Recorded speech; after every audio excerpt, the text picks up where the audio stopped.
زخمی له مې یوړې وی د هغه خوا کې بل زخمی پروت دی هغه دې اوبو ته فریاد وکړه آه یې وکړه ورته یې وکتل تږی وی هغه دریم زخمی اشاره راکړه چې هغه له ورسوه وی چې هغه له مې یوړې هغه نه ساه ختلې وه واپس مې هغه دریم زخمی له راوړې د هغه نه هم ساه ختلې وه واپس مې هغه دویم له راوړې د هغه نه هم ساه ختلې وه د تره هغه زوی له چې مې راورسولې د هغه نه هم ساه ختلې وه دې ته صحابه وایي د مرګ په وخت کې د زنکدن تنده برداشت کوي خو د ما دی بل زخمی ملګري له اوبه یو څه خیر دی زه به را تنده برداشت کم او نن موږ څه کوو زما وروڼو ډېر خلک زه خو قسم د رښتیا درته وایم دا مالدار خلک که دا مالدار خلک خپل زکات او خپل صدقه او خپل خیرات په خپل ګاونډ او محله کې غریب له ورکړي په مخ د ځمکه به غریب پاتې نشي بغض او حسد به پاتې نشي یو بل سره خلک ولې بغض کوي وی دا مالدار دی او زه غریب یم زما نشته او د شته که یو بل سره ښېګړې شروع شوې بغض او حسد به ختم شي غلا غلطۍ به ختم شي خوشحاله او د سکون زندگی به راشي او بیا په رمضان کې حضرت عایشې صدیقې رضی الله عنها له چا پیسې را لېږلې وې هغه فورا هغه وینځې ته وایي تقسیم کا شابه خیرات کوه تقسیم یې کړې مازدیګر شو ټولې خلاصې کړې یو روپۍ هم پرې نه ښوده چې ماښام شو روجه وه د عایشې صدیقې خادمې ته وایي وی روجه ماتې راوړه وی څه راوړم وی څه نشته وی نه وی ګوره به زرګونو روپۍ دله رالې او ټوله دې خیرات کړې نو یو روپۍ به دې پرېښې وه نو اوس به مې تالم روجه ماتې راوړې ما به هم ډوډۍ خوړلې وه که نو یو دې هم تې پرې نه ښوده نو عایشې صدیقې ورته وی چې اوس راته وی نو وختي به دې راته یاده کړې وه که وختي به دې راته یاده کړې وه یو روپۍ به هم دې پرېښې وه یعنی دومره سخاوت و په هغوی کې چې ځان ته یېر دی چې بېګاله به څه خورمه خو چې څه وله رالل ټولې خیرات کړل السخي قریب من الله سخي الله ته نږدې دی بعید من النار د اور نه لرې دی سخي او البخیل بخیل څه شی دی بعید من الله د الله نه لرې دی قریب من النار اور ته نږدې دی نو سخاوت ښه شی دی او بیا په روژه کې چې ګورې سخاوت پرې نه دی روژه کې ایثار وکړه قرباني ورکړه ګاونډي له ډوډۍ ورکړه روژه ماتې ورکړه جومات ته کجورې راوباسه بل مسلمان له ورکړه دا د دواړو جهانو د مبارک سردار وینا ده بل غیبت مه کوه غیبت دې نه به ځان ساتې په روژه کې او دروغ به بلکل نه وی ما وی چې په غیبت او په دروغو د روژې برکت لاړ ختم شو نبی کریم صلی الله علیه وسلم د هغې خو معجزې وې موږ ته خو پته نه لګي دوه ښځې لګیا وې غیبت یې کوو دوه ښځې نبی علیه السلام مبارک وله لوښې ولېږه لوښې پی وله ولېږل اوبې وله ولېږلې دواړو له وی د یوې لم د اوبه ورکه او د بلې لم د اوبه ورکه چې د اوبه وڅکي ګوره نبي علیه السلام څونه د حکمت خاوند خدای معجزه ده او بیا ورته دا لوښي ونیسه که الټی ورځي وی په دې لوښي کې الټی وکړې په دې لوښي کې الټی وکړې هغې یوې زنانه هم هغه د لوښي نه اوبه وڅکلې او بلې زنانه هم د هغه لوښي نه اوبه وڅکلې خو چې تېرې کړې وې الټی رالې سپه اوبه وې نبي علیه السلام ورلېږلې وې وی الټی رالې وی دې کې الټی وکړې یوې زنانه هم په هغه کاسه کې الټی وکړه او بلې هم په کاسه کې الټی وکړې او په الټو کې وینه او د غوښې قطرې راوغورځولې وینه ترې راوغورځېده او د غوښې قطرې صحابه وی د الله رسوله دا څه دي تاسو خو وله اوبه ولېږلې نو چې اوبه وڅکلې نو چې الټی کولې خو هغه اوبه به الټی کړې وې دا وینه او د غوښې دا قطرې پکې ولې رالې وی دا د مسلمان غیبت دی دواړو کړی او چې څوک د مسلمان غیبت کوي د هغه غوښې خوري دا هغه غوښې وې او دا هغه وینه وه چې د دوی معدې ته تلې وه او زما د اوبو د برکته ترې واپس راووتله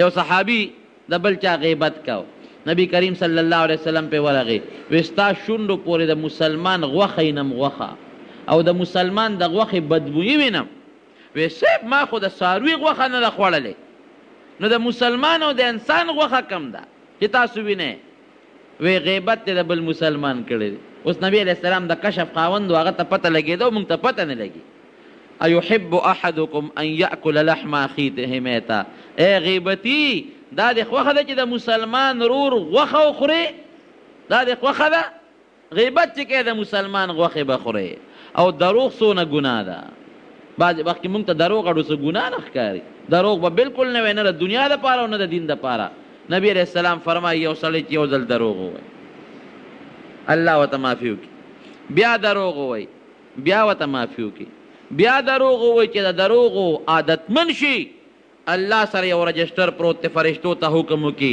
د دې فلانکي سړي نوم د دروغجنو په دې رجسټر کې ولیکه. نو چې بیا د فرشتو د الله په نزد د دغې سړي خبرې کېږي چې نوم یې علي فلانکي دروغجن، الله نوم علي فلانکي دروغجن، فرشتې نوم علي فلانکي دروغجن. او چې یو سړی رښتیا وایي او بیا بیا رښتیا وایي، الله فرشتو ته حکم وکړي د دې سړي نوم د رښتونو په رجسټر کې ولیکه. نو که الله نوم علي وي فلانکي رښتونی، که فرشتې نوم اخلي وي فلانکي رښتونی، نو رښتیا وایه دروغ مه وایه. په دروغو خو به ته مسلمان خوشحاله کې، خو لوی الله به پې خفه کې. او غیبت باندې میدان ګرم کې، مجلس به ګرم کې، لوی الله به پې خفه کې. نو په روژه کې خو خامخا د دروغو او د عظیم ګناه ده، خو د دروغو د غیبت نه د مارونو بلکل ځان وساتئ. تسبیح لاس کې پیدا کې، ذکر کوئ، د الله تلاوت کوئ د قرآن شریف، او د غیبت نه او د دروغو نه ځان وساتئ.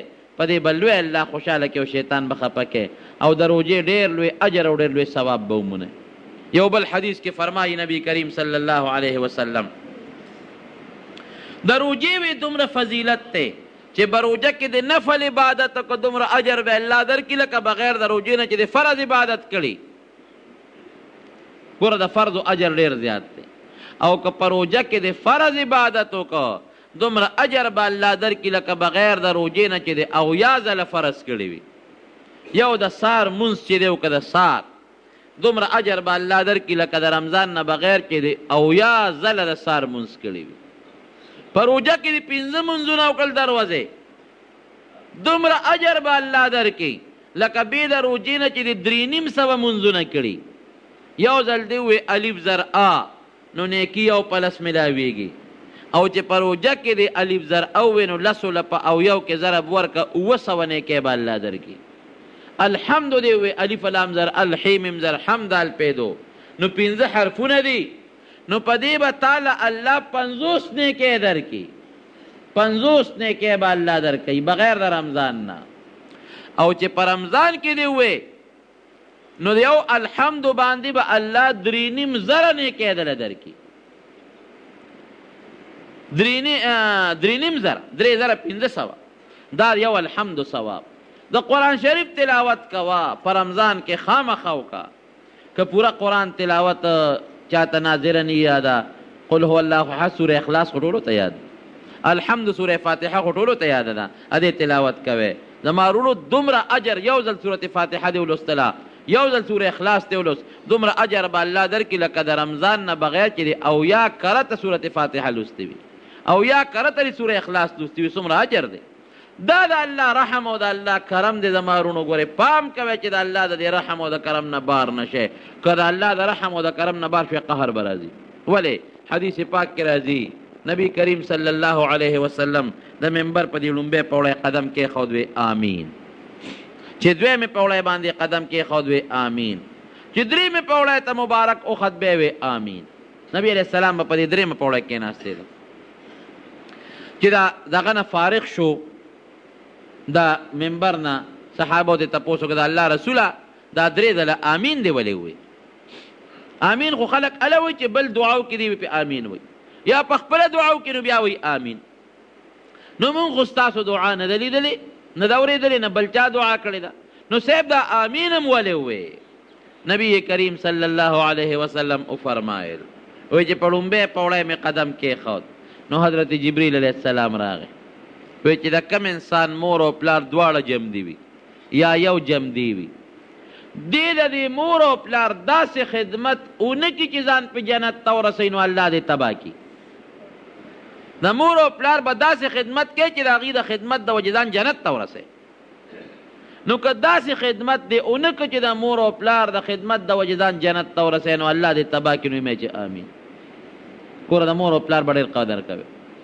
او که ته وایې دی بوډا دی ګړې وړې وایي، دی بوډا دی کنځل کوي، دی بوډا دی پلانکي زوی سره ښه کوي، ما سره هغسې نه کوي. نو چې بوډا ورته تا په خپله وایي بوډا دی، کمزوری دی، لاس یې رپي کار نه کوي، خپې یې رپي، په کونټی ګرځي، سترګې کار نه کوي، غوږونه کار نه کوي، نو زړه او دماغ یې کار نه کوي، کنه کمزوري شو، کنه دنه به هم کار نه کوي، مازغه دنه به هم کار نه کوي زړه، نو کمزوري شو، نو ته به ورسره ګزاره کوې کنه. ته چې کمزوري وې او د ګرځېدو نه وې، دې پلار د مور د غول نه پاکول، دې پلار او دې مور په غېږ کې نه ګرځولې، تا به هم کمزل کول، پلار به یې د ګیرې نه نیوسه، خو نه پوهېدې ماشوم دی، اوس پلار نه پوهېږي، ګزاره ورسره کوه کنه. که پلار قصدن یو زوی سره ښېګړه کوي، بل اب هغه نه به الله تپوس کوي. پلار قصدن ظلم کوي، د هغه نه به د هغه ظلم تپوس الله کوي، ته نه شي کولی، الله به ته کوي. د پلار دومره لویه مرتبه ده، وایي که دی کافر او ګرجې له ځینو بوځې به نه، خو که دی په خپله ګرجې ته لاړه او د راتلو نو راوستی یې شي، په شعر اوچت کوری وله بوځې مه ګناله، خو که د هغه ځای نه بیا کور ته راته او د راتلو نو شا وله ورکړی وله، اوږه وله ورک ګډې وډې وی په مجلس کې، نه په طریقې پوهې که خیر دی، دا څه بده خبره نه ده که په طریقې پوهې کې، کور کې ورته ووایه په طریقې پوهې که، خو داسې مه چې په پلار شرمېږي، په پلار چې شرمېږي خو هغه ارامي وي، هغه لالي نه وي. ګورې ارامي بچې به په پلار شرمېږي، لالي بچې به چېرته هم په پلار نه شرمېږي، لالي بچې به د پلار خیال ساتي، او مونږ خو ډېر خیال ساتو، ما ته خو پته ده که مونږ خو ډېر خیال ساتو. اکثر دا باباګان مونږ له بیا راشي که قسم دی، ګوره داسې خلک هم ما لیدي دي چې بچي را پرزولي دي او لاسونه او خپې یې پې زخمي کړي دي، داسې میندې مې م لیدي دي چې زخمي حالت کې ماله راغلي دي، لاسونه او خپې یې تړلي دي، دا ولې مورې، دا ولې بابا، دا بچي والې م. الله اکبر. دې معذوره له او دې کمزوري پلار له او کمزوري مور له خو د دشمن لاس هم نه ورځي ظالمه. خوش قسمته بچې هغه دی، خوش قسمته چې پلار یې مري او دې زوی ته دواګانې وکړي، خوش قسمته بچې هغه دی چې مور یې مري او په خولې کې بچي ته دواګانې دي، او خوش قسمته بچې هغه دی چې مور او پلار یې جمدي و دې وله خدمت وکړي، او چې مړي قبر له وله ځي او خیرات ورپسې کوي. نه مور او پلار قدر وکړئ، خیال وساتئ. ښځه ده، د ښځې خپل ځای شته که نه، د ښځې خپل ځای دی او د مور او پلار خپل ځای دی. دا نه چې د ښځې دپاره به د مور او پلار قدر به نه کوي. او مونږ پښتانه څه وایو؟ مونږ وایو خور اله او مور بله او ښځه نعمت د خدای تعالی، خور اله او مور بله او ښځه نعمت د خدای تعالی، دا ښځه نعمت د خدای تعالی نه، مور نعمت د خدای تعالی، پلار نعمت د خدای تعالی. نو زما رونو وی نبی علیہ السلام وی جبریل علیہ السلام ګوره مقربه فرشته ده، وی چې د چا مور او پلار دواړه یو جمدي و داسې عبادت ولو نه کي چې داسې خدمت ولو نه کي چې د هغې د خدمت د وجې جنت ته لاړ شي، الله دې تباه کړي. وی مې چې آمین. ګوره نبی علیہ السلام پې آمین ویلې د غرق به ګرځی، ګورې مه کوئ. وی چې په دویمه پوړۍ مې قدم کېښود، وی چې ستا نوم د چا مخکې واغېشتي شي او درود در باندې ونه وی نو الله دې هلاک کړي. ما وی چې آمین.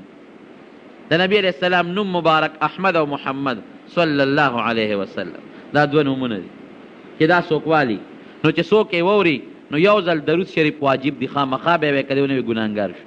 او که په یو مجلس کې بار بار اخیستلی کېږي لکه نعتونو کې خلک وایي نو یو ځل واجب دی او بیا مستحب دی.